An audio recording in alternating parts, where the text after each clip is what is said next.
Good morning, all of you.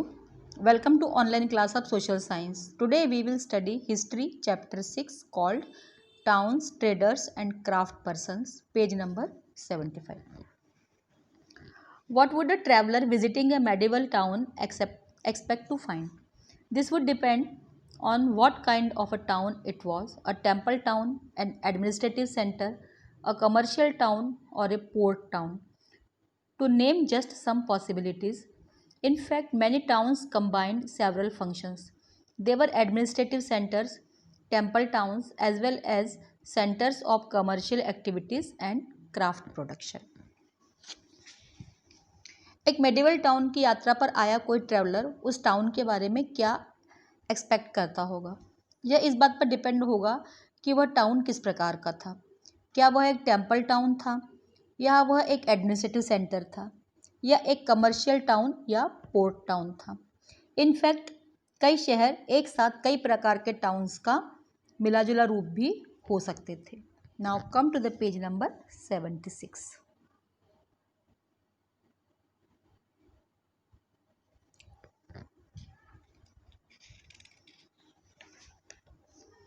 Administrative centers. You read about the Chol dynasty in chapter 2. Let us travel in our imagination to Tanjore, the capital of the Cholas, as it was 1,000 years ago. The perennial river Kaveri flows near this beautiful town. One hears the bells of the Rajrajeshwar temples built by King Raj Chol. The town's people are all praised for its architect Kunjar Mallan Rajaraja Peruthachan, who has proudly carved his name on the temple wall. Inside is a massive shivling. Besides the temple, there are palaces with mandapas or pavilions. Kings hold court in these mandapas, issuing orders to their subordinates. There are also barracks for the army. The town is bustling with markets selling grain, spices, cloth, and jewelry. Water supply for the town comes from wells and tanks. The Salia weavers of Tanjore and the nearby town of Uriyur are busy producing cloth for flag to be used in the temple festival, fine cotton for the king and nobility, and coarse cotton for the masses. Some distance away at Swami Malai, the sthapatis or sculptors are making exquisite bronze idols and tall ornamental bell metal lamps. Chapter 2 में हमने चौल dynasty के बारे में पढ़ा था। हम 1000 years पहले के चौल डायनेस्टी की कैपिटल के बारे में इमेजिन करते हैं। पूरे वर्ष पानी से भरी रहने वाली कावेरी नदी इस ब्यूटीफुल टाउन के पास से होकर बहती है। इसी टाउन में किंग राज चौल द्वारा कंस्ट्रक्टेड राजराजेश्वर टेम्पल है। शहर के लोग इस टेम्पल के आर्किटेक्ट कुंजरमल्ल राज पेरुथचंद की बहुत तारीफ करते हैं, जिसने अपना नाम टेम्पल की वॉल पर खुदवाया है। मंदिर के अंदर एक विशाल शिवलिंग है। इस टेम्पल के अलावा शहर में अनेक पैलेसेस हैं, जिसमें कई मंडप बने हुए हैं। किंग इन मंडपों में अपने दरबार लगाते हैं और अपने सबॉर्डिनेट्स को ऑर्डर इशू करते हैं।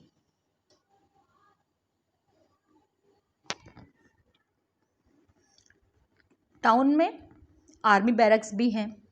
टाउन के मार्केट्स में लोगों की बहुत भीड़ है। मार्केट्स में ग्रेन, मसाले, कपड़ा और ज्वेलरी मिलती है। टाउन के लिए वाटर सप्लाई कुओं और तालाबों से होता है। तंजौर और उसके पास के दूसरे टाउन उरेयूर के सलई वीवर्स टेम्पल फेस्टिवल के लिए कपड़ा, किंग और नोबल्स के लिए फाइन कॉटन और जनता के लिए कोर्स कॉटन क्लॉथ बनाने में बिजी हैं। थोड़ी दूर पर स्वामी मलाई में स्थपति या मूर्तिकार ब्रॉन्ज की मूर्तियां और बेल मेटल्स के ऊंचे लैंप बना रहे हैं।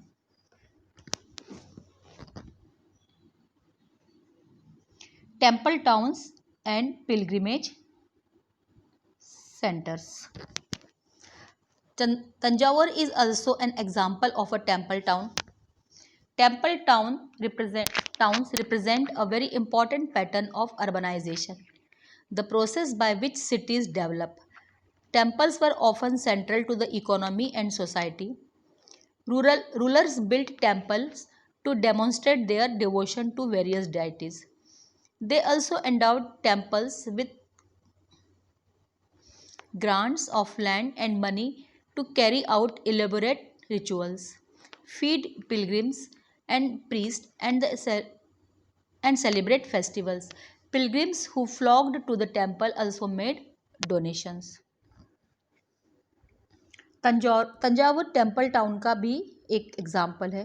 टेम्पल टाउन अर्बनाइजेशन का एक इम्पॉर्टेंट पैटर्न रिप्रेजेंट करते हैं. अर्बनाइजेशन टाउन के डेवलपमेंट की प्रोसेस है. टेम्पल सोसाइटी और इकोनॉमी के लिए बहुत इम्पॉर्टेंट होते थे. रूलर्स विभिन्न देवी देवताओं के लिए अपना डिवोशन शो करने के लिए टेम्पल्स का कंस्ट्रक्शन करवाते थे. वे टेम्पल्स को लैंड और मनी दान में देते थे. इस इनकम से मंदिरों में पूजा पाठ करवाए जाते थे. पिलग्रिम्स और प्रीस्ट को भोजन करवाया जाता था और फेस्टिवल मनाए जाते थे. जो पिलग्रिम्स टेम्पल्स में दर्शन करने के लिए आते थे वे भी मंदिरों में दान करते थे. Now come to the page number 77.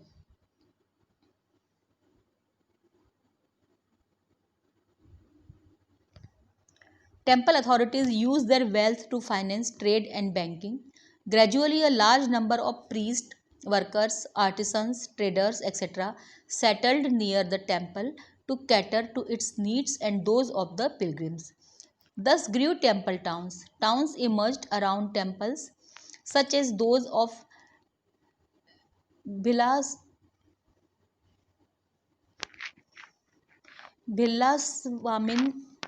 Bhilsa or Vidisha in Madhya Pradesh, and Somnath in Gujarat.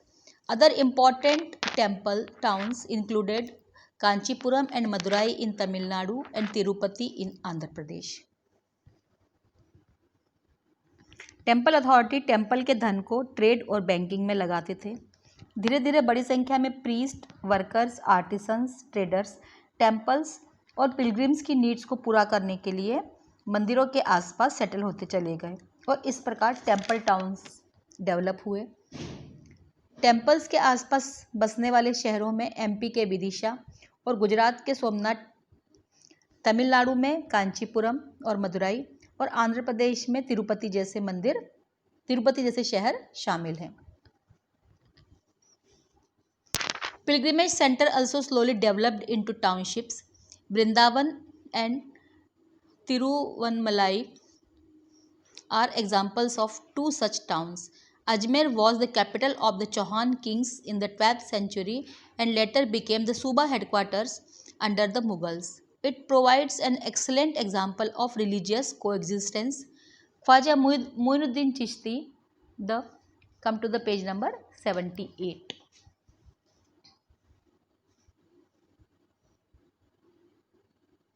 The celebrated Sufi saint who settled there in the 12th century attracted devotees from all creeds. Near Ajmer is the lake Pushkar, which has attracted pilgrims from ancient times.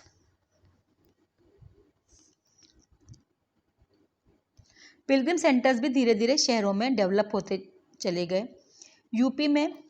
Uttar Pradesh में वृंदावन और तमिलनाडु में तिरुवन्नमलाई इसी प्रकार के शहरों के उदाहरण हैं. अजमेर 12th सेंचुरी में चौहान राजाओं की कैपिटल थी और बाद में मुगल रूल के समय यह सूबा हेडक्वार्टर बन गया था. यह टाउन रिलीजियस कोएग्जिस्टेंस का एक एक्सेलेंट एग्जाम्पल था. 12th सेंचुरी में ख्वाजा मोइनुद्दीन चिश्ती यहाँ बस गए थे. उनके डिवोटीज़ में सभी धर्मों के लोग शामिल थे. अजमेर के पास ही पुष्कर लेक है जहाँ भगवान ब्रह्मा का टेम्पल है और प्राचीन समय से ही तीर्थयात्री मंदिर में दर्शन के लिए आते हैं.